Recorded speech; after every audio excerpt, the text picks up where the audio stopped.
Hello friends, welcome on Bhojpuri drama explain. आज मैं explain करने जा रहा हूँ स्वीट स्वीट का पार्ट 14। आई होप आपने प्रीवियस पार्ट देखा है। अगर नहीं देखा है तो ऊपर दिए आई बटन में आपको सारे प्लेलिस्ट का लिंक मिल जाएगा। आप वहाँ से विजिट करके सारे पार्ट्स देख सकते हैं। तो चलिए पार्ट 14 की शुरुआत करते हैं। 14 की शुरुआत होती है जहाँ पे सोमू अपनी माँ और बहन को रेस्टोरेंट में छोड़ के चला आता है। बोलता है कि मुझे जल्दी है और वहाँ से चला जाता है। जाते वक्त उससे हुईजी मिलती है। हुईजी बोलती है कि क्या तुम जा रहे हो? तो सोमू बोलता है हाँ मुझे थोड़ा जल्दी है, तुम जाओ, तुम्हारे सब लोग वेट कर रहे हैं।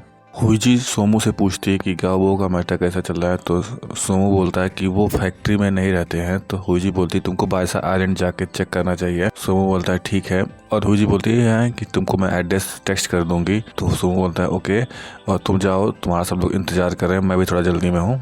तो हुईजी बोलती है ओके। उसको चली जाती है रेस्टोरेंट के अंदर।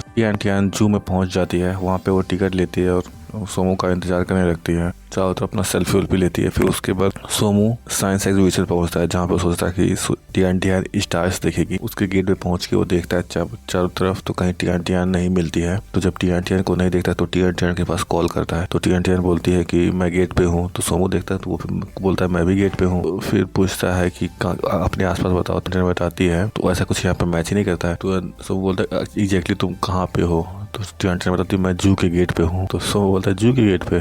फिर बोलता है कि ठीक है वहीं रहो, मैं आ रहा हूँ। तो उसका फोन कट जाता है। टियान पूछती है तुम कहाँ पे हो? तो उसका फोन टियान का जो बैटरी है फोन का वो डिस्चार्ज हो जाता है। उसकी वजह से वो कॉल ही नहीं कनेक्ट हो पाता है। कुछ उसको इन्फॉर्मेशन मिलता नहीं। तो वो बैठ के वहीं वेट करती है। इधर सोमू भागे भागे जाता है, एक साइकिल रेंट पे लेता है और उसके बाद वहाँ तुरंत वो जू की तरफ भागता है। भागते भागते जब पहुँचते उसे काफ़ी लेट हो जाती है और वो जू बंद हो जाता है। जब पहुँचता है तो टियान तभी उसका वेट कर रही होती है। तो वो देख के सॉरी बोलता है। तो बोलता है टियान से तुम क्यों चली नहीं गई? टियान बोलती कोई बात नहीं, हो सकता है तुम बिजी हो गए। सोमू को काफ़ी बुरा लगता है। उसके बाद वो उसके साथ चलने लगता है। फिर दोनों साथ में चलते हैं और साथ में काफ़ी क्वालिटी टाइम स्पेंड करते हैं। काफ़ी टाइम तक दोनों एक दूसरे के साथ चलते हैं। फिर दोनों अपने अपने घर चले जाते हैं। जैसे ही सोमू घर पहुंचता है और टियान जाने वाला होती है बाय बोल के, तुरंत सोमू पूछता है कि क्या कल तुम मेरे साथ बायसा आइलैंड चलोगे गाबो के मिलने के लिए? तो टियान बोलती है ओके, कब चलना है? तो सोमू बोलता है कि ठीक है आफ्टरनून चलते हैं, मैं तुमको पिकअप कर लूँगा। टियान बोलती है ठीक है। और टियान सोमू को बाय बोलती है और चली जाती है अपने रूम पे। दिखाते हैं कि उसकी मम्मी रूफटॉप पे खड़ी होकर सब देख रही होती है। तो जैसे जैसे ही वो घर पे पहुंचती है टियान देखती है उसके पापा और मम्मी वापस आ गए हैं। जैसे घर में वो घुसती है तो देखती है पेरेंट्स आए हुए हैं। तो पापा से पूछती है कि आप इतना जल्दी क्यों आ गए? तो देखती है उसके पापा के पैर में चोट भी लगा हुआ है। तो बोलती है ये कैसे हो गया?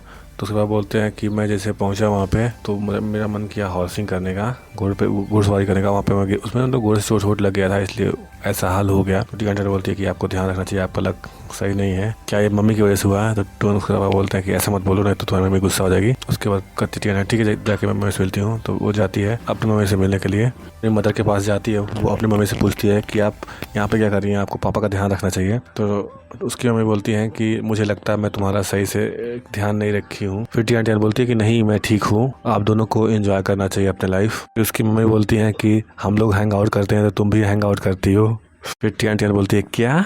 फिर उस टियान की मम्मी बोलती है कि अच्छा ये बताओ जो मैंने अभी लड़का देखा है वही प्लम्बर था ना? फिर टियान बोलती है हाँ। फिर उसकी मम्मी बोलती हैं कि तुम हैंग आउट जब हम लोग घर पे नहीं होते हैं तो तुम उसके साथ हैंग आउट करती हो, बाहर घूमने जाती हो। फिर टियान बोलती है कि मम्मी हम लोग केवल नाइबर्स हैं, पड़ोसी हैं। फिर उसकी मम्मी बोलती है झूठ बोलना बंद करो, अच्छा ये बताओ क्या तुम दोनों रिलेशनशिप पे हो? तो टियान बोलती है नहीं। उसके मम्मी बोलती है तो तब तुम लोग क्यों इतना साथ में टाइम स्पेंड करते हो? तो टियान बोलती है क्या ये तो बकवास बातें हैं, हम लोग केवल बाई चांस कभी कभी मिल जाते हैं, हम लोग केवल नाइबर्स हैं। फिर टियान की मम्मी पूछती है कि सही में? तो वो टियान बोलती है हाँ सही में। फिर टियान की मदर पूछती है क्या तुम्हारा कल कोई प्लान है? कल मुझे लीदिया के साथ बेसबॉल खेलने जाना है। तो उसके में बोलते हैं ठीक है।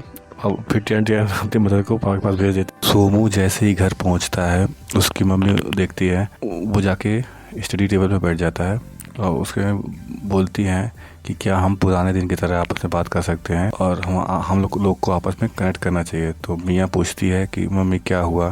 तो उसकी मम्मी बोलती हैं सोमू की तरफ इशारा करते हुए कि हम लोग को बात करना चाहिए। तुरंत मियाँ देखती है सोमू को, कहती तुम कब आए? उसके बाद आपस में काफ़ी बात करते हैं सब। मियाँ बोलती है सोमू से कि तुमको मम्मी को कल जाके छोड़ के आना है लेक्चर के लिए और तो सोमू बोलता है ठीक है। मियाँ बोलती है कि क्या तुम मुझे झगड़ा नहीं कर किए, कुछ डिसेंट शो नहीं किए कि मैं नहीं जाऊँगा या सोच। सोमू कुछ नहीं बोलता है। मियाँ बोलती है तुम काफ़ी खुश दिख रहे हो, तुम कहाँ गए थे। तो सोमू बोलता है कि मैं जू में गया था। तो उसकी मम्मी आती है, कहती क्या तुम जू में गए थे, तुम जब 5 साल के थे तब जू में गए थे, तुम इतने डर गए थे कि काफ़ी रोए थे, उसके बाद कभी तुमने जू में कदम नहीं रखा है, तो तुम जू कैसे चले गए। तो सोमू क्या तुम किसी लड़की से प्यार करते हो। फिर तुम बोलते क्या वही लड़की है जो तुमसे मिली थी। तो सोमू बोलता है हाँ आई लाइक हर। उसके बाद सब उसको देखने लगते हैं। सोमू बोलता है ठीक है मैं जा रहा हूँ सोने, उसके बाद कल मिलते हैं। उसका चले जाता है वहाँ से। फिर उसकी मम्मी और मियाँ दोनों उसको देखते हैं। फिर उसकी मम्मी पूछती हैं क्या तुम उस लड़की जानती हो। तो बोलती है यस, क्या उसका IQ बहुत अच्छा है। तो कहता है मम्मी, उससे बोल के वहाँ से चली जाती है। इधर दिखाता है टियान की मदर जाती है सोने के लिए। वहाँ पे वो अपने उसके पापा से बतियाती है कि टियान वो जो प्लम्बर वाला लड़का वो घर में आया था, मैंने उसे पूछा क्या तुमसे प्यार करती हो, वो एडमिट नहीं की, वो कुछ न कुछ खिचड़ी पक रहा है। तो उसके बाद बोलते हैं कि तुम तो उसको अच्छी तरह के जानते हो, जाने दो। फिर उसके बाद टियान की मदर लिदिया के पास फोन करते हैं और पूछते हैं कि कल तुम्हारा कोई प्रोग्राम है। लिदिया बताता है कि हाँ कल मैं और टियान जा रहे हैं स्कूल में 11 बजे, वहाँ पे कोई सिंगिंग कंपटीशन है बेसबॉल का, तो वहाँ पे हम लोग रहेंगे। तो फिर उसकी में बताती है ओके। फिर वो फ़ोन रख देती है। फिर टियान के पास लिदिया फ़ोन करता है कि क्या तुम अपनी मम्मी से कुछ झूठ बोले हो। वो बोलते हैं कि टियान बोलती है कि नहीं। फिर लिदिया पूछता है क्या तुम कल नहीं आने वाली हो 11 बजे। तो टियान बोलती है क्यों नहीं आऊँगी। उसके बाद मैं ज़रूर आऊँगी। लिदिया बोलता है ठीक है कल मिलते हैं 11 बजे। टर्न होके बोल के फोन रख देती है और सोने चली जाती है। वहाँ पे आप खुद से बातें करती है काफ़ी, उसके बाद सो जाती है। सुबह उसकी मम्मी उसको जल्दी उठा देती है। अब जैसे जल्दी उठती है तैयार होकर वहाँ से तुरंत चली जाती है। अब मम्मी सोचती है उसकी कि मैं इसका पीछा करूँगी, अब पता लगूंगी कि कहाँ जा रही है। उसके बाद वो पीछा करने वाला तब वो उसके पापा शायद का उसका पैर में चोट लगा था, उसको बैठा देती है। कहती है उसकी मदर बोलती है कि तू आप आराम से बैठिए, मैं जब तक कहाँ जाती है आपको यहाँ से हिलना नहीं है। और उनको यहाँ बैठा के और चली जाती है टियान के पीछे पीछे। और टियान के पीछे पीछे काफ़ी दौड़ती है, देखती है सोमू भी जा रहा है कार से। इसी के साथ यहाँ पे ये एपिसोड 14 खत्म हो जाता है। आई होप आपको ये ड्रामा पसंद आया होगा। प्लीज़ चैनल को सब्सक्राइब करें। Most of the viewer channel को सब्सक्राइब नहीं करते, please help us with your subscription, be kind to us. Thank you for watching.